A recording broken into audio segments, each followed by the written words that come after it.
The first video cameras. What did they film first? Video is the backbone of our existence. It helps us document our stories, share experiences globally, and observe history from countless perspectives. Video evokes a sense of permanence and reality. Yet, this wasn't always the case. It was once a different story altogether. Video, in its early days, was more like a ghost, an ephemeral signal that disappeared immediately after broadcasting. The first electronic video cameras aimed to tackle a fundamental challenge, capturing light itself. The first images they recorded weren't monumental events or breathtaking vistas. Instead, it's a lesser-known tale featuring a simple line, a dollar symbol, and a fierce rivalry that would forever alter our perception of the world. The world before a memory. To truly grasp the groundbreaking nature of the first video camera, envision a time devoid of electronic memory. Film existed, of course. For many years, motion pictures brought life to vibrant strips of celluloid.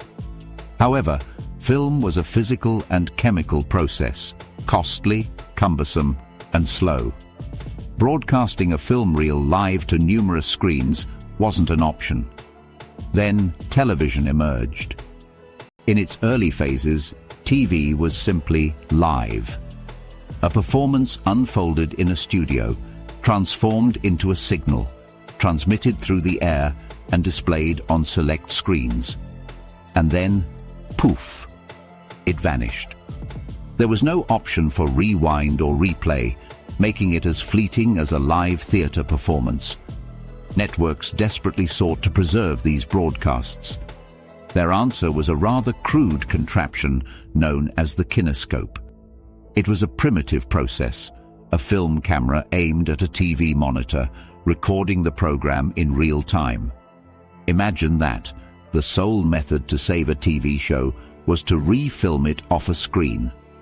Unsurprisingly, the quality was poor, fuzzy, washed out, and distorted. It was akin to copying a copy. The kinescope wasn't a solution. It highlighted a desperate need. It proved that you cannot film a ghost. The world awaited a machine that could both see and remember. The race to capture light. The race to address this challenge was no quiet academic endeavor. It was an intense technological showdown between two brilliant, contrasting innovators. On one side was Vladimir Zworykin, a seasoned Russian-born scientist backed by the corporate resources of RCA. With advanced labs and substantial funding, Zworykin was the corporate powerhouse assigned by his ambitious boss, David Sarnoff, to dominate television. He was creating a camera tube named the iconoscope. On the opposite side was Philo T. Farnsworth, a self-taught farm boy from Utah, who first conceptualized electronic television in a sketch for his high school chemistry teacher. Farnsworth, a lone innovator, struggled to secure funding while collaborating with a small team in a modest San Francisco lab. His invention was the image dissector. Both aimed for a groundbreaking concept: to paint with electrons by scanning images line by line and converting light into electrical signals. The rivalry grew fierce, escalating into a protracted patent conflict, ultimately seeing the underdog triumph. Though Zworykin's iconoscope saw practical applications, crucial patent rulings in the 1930s validated Farnsworth's claims, forcing RCA to license his technology. Yet, before legal battles, someone needed to prove it was achievable. Someone had to take the lead. Section 3. A line and a dollar sign. The pivotal moment did not unfold in RCA's modern labs. Instead, it occurred in Philo Farnsworth's modest workshop at 202 Green Street in San Francisco. The date was September 7, 1927. Farnsworth and his team just 21 years old, were prepared. So, what was the first image ever captured and transmitted by an all-electronic video camera? A portrait? The American flag?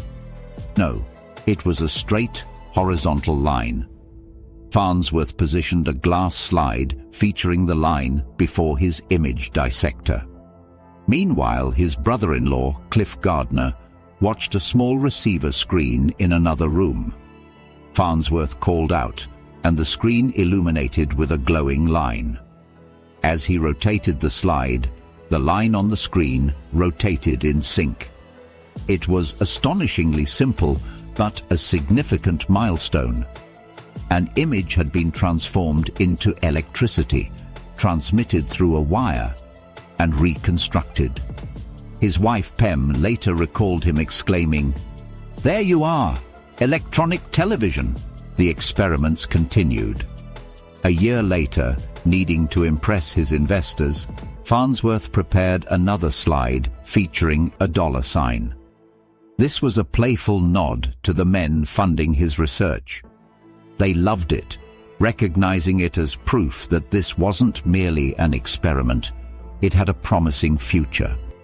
He later transmitted the inaugural live image of a human, a picture of his wife Pem, eyes shut due to the intense lights required by his early system.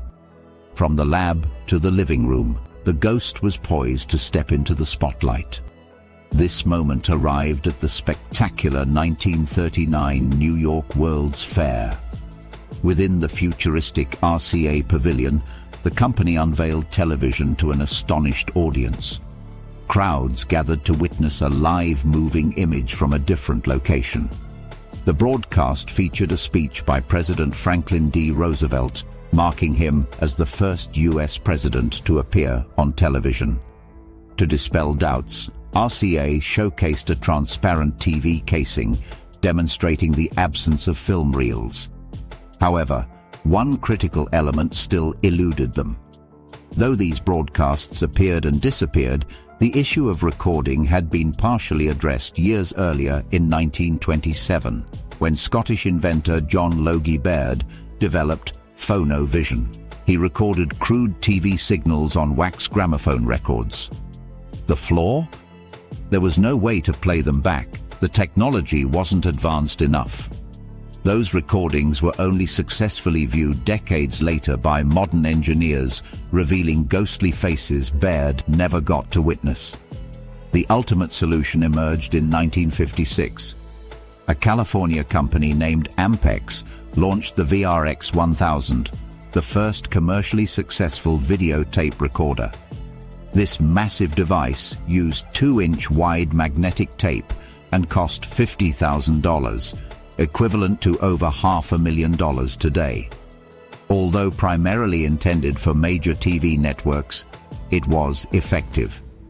On November 30th, 1956, CBS broadcasted the first videotape delayed program, Douglas Edwards and the News. For the first time, a live event on one coast could be recorded and retransmitted just hours later on another. The age of instant replay and TV archives had finally begun. If you enjoy uncovering these hidden histories and the tales behind the technology that shapes our world, consider subscribing.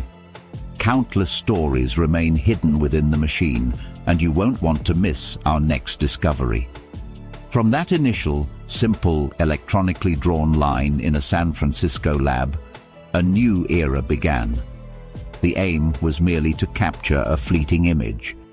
Yet, through this endeavor, innovators like Farnsworth, Zworykin, Baird, and Ampex's engineers unleashed something far more impactful. They forged a world where everything could be preserved. The first video cameras didn't document a battle or a royal event. They captured a line and a dollar sign, unassuming proofs of a concept that now enables us to create, share, and preserve our histories daily. That overlooked moment didn't just birth television, it fundamentally transformed how humanity perceives and remembers itself.